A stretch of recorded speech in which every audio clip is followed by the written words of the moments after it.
యుద్ధం అంటే మిసైల్స్ దాడులు గుర్తొచ్చేవి. కానీ అధునాతన రక్షణ సాంకేతికతలు యుద్ధ రీతిని మార్చేస్తూ ఉన్నాయి. ఇప్పుడు అంతా డ్రోన్ల హవానే కొనసాగుతోంది. భారత్ కూడా రక్షణ రంగంలో వ్యూహాత్మక స్వయం ప్రతిపత్తి అనేది తప్పనిసరి అవసరమని గుర్తించింది.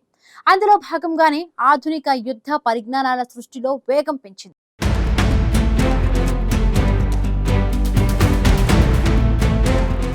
దేశ రక్షణ రంగం బలోపేతంపై భారత్ మరింత ఎక్కువగా ఫోకస్ పెడుతోంది.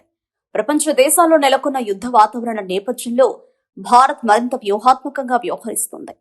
ఇప్పటికే అమెరికా, చైనా, రష్యా వంటి దేశాలు అత్యాధునిక టెక్నాలజీలపై భారీగా పెట్టుబడులు పెడుతున్నాయి.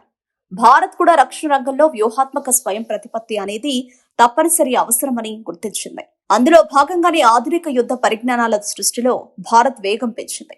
మన దేశానికి పొరుగున ఉన్న పాక్, చైనా వంటి దేశాలతో ప్రమాదం పొంచి ఉన్న నేపథ్యంలో రక్షణ రంగంలో అత్యాధునిక ఆయుధాలను సమకూర్చుకుంటోంది. ఒకప్పుడు యుద్ధం అంటే మనకు వెంటనే గుర్తొచ్చేది మిసైల్స్. శత్రువులపై దాడులు చేయడంలో మిసైల్స్ చాలా స్పెషల్. అయితే అవి చాలా ఖర్చుతో కూడుకున్న పని. దీంతో కాలక్రమేణా యుద్ధ రీతిలో చాలా మార్పులు వస్తున్నాయి. ప్రస్తుతం అందరి దృష్టిని ఆకర్షిస్తున్న యుద్ధ సాధనం డ్రోన్. ఇది రిమోట్ ద్వారా కానీ, ముందే ప్రోగ్రాం చేసిన సూచనలతో కానీ సొంతంగా ఎగిరే మానవరహిత విమానం. ఒకప్పుడు నిఘాకు, సరిహద్దుల్లో పర్యవేక్షణకు మాత్రమే డ్రోన్లు వాడేవారు. కానీ ఇటీవలి కాలంలో డ్రోన్లు ఆయుధాలతో వెళ్లి శత్రు దేశంలోని స్థావరాలు, లక్ష్యాలను విజయవంతంగా ఛేదిస్తున్నాయి. దేశ సైనిక అవసరాలకు తగినట్లుగా మార్చిన సాధారణ వాణిజ్య డ్రోన్లు సైతం నేలపై యుద్ధం జరిగే విధానాన్ని మార్చగలవని రష్యా ఉక్రెయిన్ సమరం నిరూపిస్తుంది. దీన్ని నిశితంగా గమనించిన భారత్ ఇప్పటికే ఉత్తర సరిహద్దుల వెంబడి సాయుధ డ్రోన్లను మోహరించింది.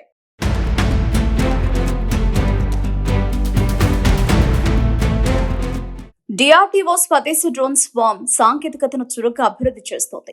ఇది తేనెతీగల దండుల పరస్పర సమన్వయంతో పనిచేసే ఆయుధ సమూహం. ప్రతి డ్రోన్ ఇతర డ్రోన్లతో సమన్వయం, సమాచార మార్పిడి చేసుకోగలదు. డ్రోన్ల దండు ఒకేసారి అనేక శత్రు లక్ష్యాలను ఛేదించగలదు. ఒక్కసారిగా వచ్చిపడడం వల్ల కూల్చివేయడము కష్టమే. ఫైటర్ విమానాల కంటే డ్రోన్లు చాలా తక్కువ ఖర్చుతో తయారవుతాయి. సుదీర్ఘ భూ సముద్ర సరిహద్దులను రక్షించుకోవాల్సిన భారత్ వంటి దేశానికి స్వామ్ సాంకేతికత గొప్ప అస్త్రంగా మారగలదు. అందుకే భారత్ ఈ టెక్నాలజీకి అధిక ప్రాధాన్యతనిస్తుంది.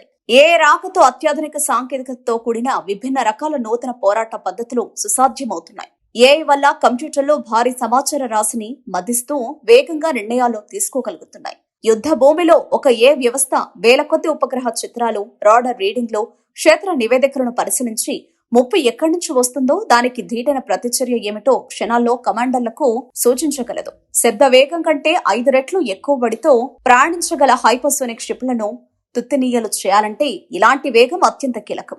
భారత సైన్యం, వాయుసేనలు ఇప్పటికే ఏఐ సహాయక కమాండ్ వ్యవస్థలను సమకూర్చుకునే ప్రయత్నం మొదలుపెట్టాయి. అయితే యుద్ధంలో ఏఐ వాడకంపై క్లిష్టమైన నైతిక ప్రశ్న తలెత్తుతోంది.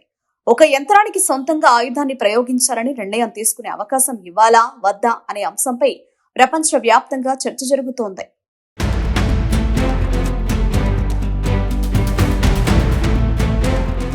ఏదైనా కీలక సైనిక చర్యలో మానవుడే తుది నిర్ణయం తీసుకోవాలని నిర్దేశిస్తూ అంతర్జాతీయ ఒప్పందం కుదుర్చుకోవాలని శాస్త్రవేత్తల బృందాలు, పౌర సమాజం పిలుపునిస్తున్నాయి. దీనిపై ఐక్యరాజ్య సమితిలో జరిగిన చర్చల్లో భారత్ కూడా పాల్గొంది. కానీ అధికారిక అంతర్జాతీయ ఒప్పందం ఇంకా అందనంత దూరంలో ఉంది. యుద్ధంలో అత్యంత ప్రభావం చూపించే కొత్త రంగం సైబర్ స్పేస్. ఆధునిక జీవితాన్ని నడిపే విద్యుత్ కేంద్రాలు, తాగునీటి సరఫరా కేంద్రాలు, ఆసుపత్రులు, బ్యాంకింగ్ నెట్వర్క్లు, రైల్వే సిగ్నలింగ్ వ్యవస్థలను దెబ్బతీయడానికి సైబర్ దాడిలో కంప్యూటర్ ప్రోగ్రాంలను ఉపయోగిస్తారు. క్షిపణి దాడి లేదా సరిహద్దు చొరబాటులా కాకుండా సైబర్ దాడిని ప్రపంచంలో ఎక్కడి నుంచైనా చేయవచ్చు. ఎవరు చేశారో స్పష్టమైన ఆధారాలు లేకుండానే దాడులు సాగుతాయి. డిజిటల్ ఇండియా, యూపీఐల ద్వారా ఆర్థిక వ్యవస్థను, ప్రభుత్వ సేవలను డిజిటలీకరించుకున్న ఇండియాకు సైబర్ దాడుల ముప్పు ఎక్కువే. వీటిలో చాలా వరకు పొరుగు దేశాలు నడిపిస్తున్నవే అధికమని చెప్పాలి.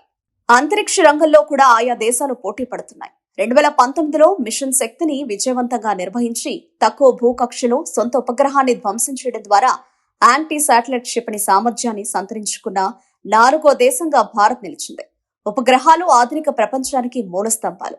విమానాలు, నౌకలకు, ఉపగ్రహాలకు మార్గనిర్దేశం చేస్తాయి. మొబైల్ ఫోన్ నెట్వర్క్ కు ఆధారంగా నిలుస్తున్నాయి. యుద్ధ రంగంలో సేనలకు తోడ్పాటిస్తున్నాయి. భారత్ నావిగేషన్ వ్యవస్థ, రిమోట్ సెన్సింగ్ ఉపగ్రహాలు, సైనిక కమ్యూనికేషన్ నెట్వర్క్లు వంటివన్నీ అంతరిక్షంలోనే పనిచేస్తాయి. యుద్ధంలో ఇలాంటి ఆస్తులు ధ్వంసమైతే పౌర జీవితంపై, సైనిక కార్యకలాపాలపై తీవ్ర ప్రభావం పడుతుంది. ఇలాంటి ముప్పుల నుంచి మన ఉపగ్రహాలను రక్షించుకోవడానికి ఇస్రో డిఫెన్స్ స్పేస్ ఏజెన్సీలు కృషి చేస్తున్నాయి.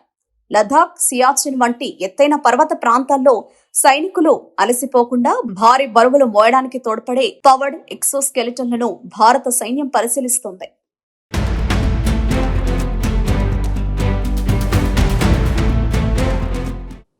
భారత సైన్యం, వాయుసేనలు ఇప్పటికే ఏ సహాయక కమాండ్ వ్యవస్థలను సమకూర్చుకునే ప్రయత్నం మొదలుపెట్టాయి.